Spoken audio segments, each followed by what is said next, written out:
2024 நாடாளுமன்ற தேர்தலுக்கு பிறகு கட்சியிலும் ஆட்சியிலும் உதயநிதியை முன்னிலைப்படுத்துவதற்கு திமுக தலைமையாலும் முதலமைச்சரின் குடும்பத்தாலும் மேற்கொள்ளப்பட்ட அனைத்து முயற்சிகளும் தோல்வியில் முடிவடைந்துள்ளன. தமிழகத்தில் அடுத்த ஆண்டு சட்டமன்ற தேர்தல் நடைபெறவுள்ள நிலையில் அந்த தேர்தலில் உதயநிதியை முன்னிறுத்தி பிரச்சாரம் மேற்கொள்ள வேண்டும் என்பதற்காகவே அவருக்கு துணை முதலமைச்சர் பதவி வழங்கப்பட்டது. பல்வேறு போட்டோ ஷூட்டுகளும் நடத்தப்பட்டது. மேலும் இந்திய அளவில் உதயநிதியை தமிழகத்தின் முகமாக மாற்ற வேண்டும் என்பதற்கான பல்வேறு விளம்பர முயற்சிகளும் மேற்கொள்ளப்பட்டன.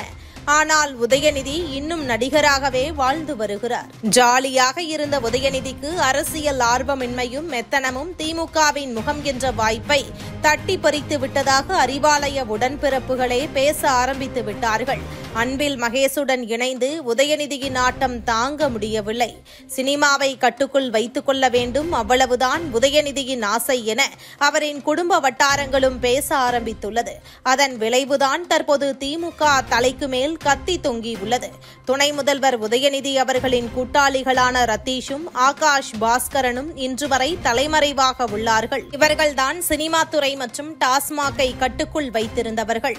தற்போது அமலாக்கத்துறைக்கு பயந்து வெளிநாடுகளில் தஞ்சமடைந்திருக்கிறார்கள். இந்த நிலையில் தன் ஆதரவாளர்கள் அதிகமானோருக்கு பதவி வழங்க வேண்டும் என்ற உதயநிதி ஸ்டாலினின் கோரிக்கையை முதலமைச்சர் மு.க. ஸ்டாலின் நிராகரித்திருப்பதால் உட்கட்சி பூசல் கட்சியில் மட்டுமல்ல குடும்பத்திற்குள்ளாகவும் எழுந்திருக்கிறது. அதன் வெளிப்பாடாக முதலமைச்சர் கலந்து கொள்ளும் பல்வேறு நிகழ்ச்சிகளை வேண்டுமென்றே உதயநிதி புறக்கணித்து வருவதாகவும் தகவல் வெளியாகியுள்ளது.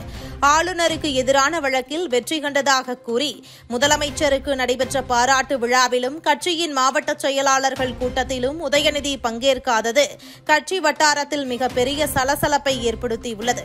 அதோடு மட்டுமல்லாமல் தமிழ்நாட்டின் துணை முதல்வர் பொறுப்பில் இருக்கும் உதயநிதி தொகுதி சார்ந்த நிகழ்வுகளுக்கு கூட உரிய நேரத்தில் செல்வது இல்லை என்ற புகார் எழுந்திருக்கிறது. தொகுதி நிகழ்ச்சிக்கு கூட உரிய நேரத்தில் வர முடியாத உதயநிதி அடுத்து வரும் சட்டமன்ற தேர்தலில் தமிழகம் முழுவதும் எப்படி பிரச்சாரம் செய்வார் என்ற கேள்வியும் திமுகவினர் மத்தியில் எழுந்துள்ளது.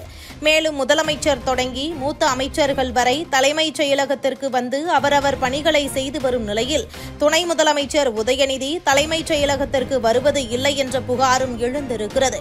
முக்கியமான ஆலோசனையாக இருந்தாலும் மூத்த அமைச்சர்கள் மற்றும் அரசு அதிகாரிகளை தமது குறிஞ்சி இல்லத்திற்கு வரவழைத்து உதயநிதி ஆலோசனை மேற்கொள்வதும் உதயநிதி மீதான அதிருப்திக்கு முக்கிய காரணமாகவும் அமைந்திருக்கிறது. சட்டமன்ற தேர்தல் நெருங்கும் நேரத்தில் திமுகவின் உட்கட்சி பூசல் பூகம்பமாக வெடிக்கும் எனவும் அரசியல் விமர்சகர்கள் தெரிவிக்கின்றனர். மேலும் உதயநிதியை தேர்தலில் முன்னிலைப்படுத்தினால் சீனியர்கள் பெரும்பாலானோர் இந்த முறை தேர்தலில் வேலை செய்ய முடியாது என ஸ்டாலினிடம் நேரடியாகவே கூறிவிட்டார்களாம். வாய்க்கு வந்தபடி மத்திய அரசை விமர்சித்துவிட்டு எங்களை சிக்கலில் சிக்க வைக்கிறார். அவரின் எதுகை மோனையால் எங்களின் அரசியல் வாழ்க்கைக்கு முற்றுப்புள்ளி வைத்து விடாதீர்கள் எனவும் கூறியிருக்கிறார்களாம். கனிமொழிக்கு ஆதரவு கூடியிருக்கிறது.